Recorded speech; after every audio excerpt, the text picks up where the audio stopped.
Before you start teaching your dog the command sit, it is necessary to realize how it should look like. The aim is not only to have the dog sit down, but also to have him stay until you give him the command OK. As usual, start with the exercise in a quiet place, so the dog's attention will not be diverted.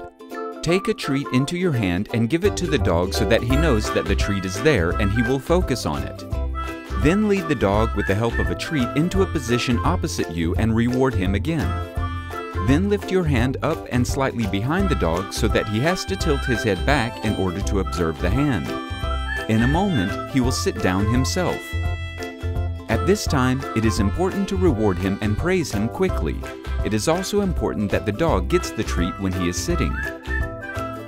As soon as the dog reacts successfully to your hand and when he sits down after you have led him, say the command sit at the moment you give him a treat. He thus associates a treat with sitting and the command. Gradually prolong the interval between the time the dog sits down and the time when you give him a treat.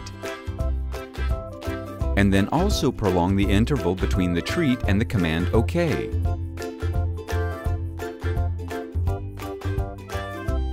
If the dog stands up and goes away, it is a signal that you are proceeding too quickly.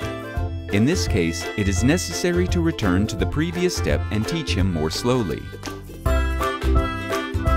Reward the dog at the right times. Do not continue practicing when you see that the dog is no longer interested in the treats. Always end the command sit with the command OK, and also reward the dog for responding to this command. Never force the dog into the sit position, nor punish him if he does not want to sit down. He will be afraid of you and will not be willing to cooperate. Do not let the dog stand on his hind legs to get a treat.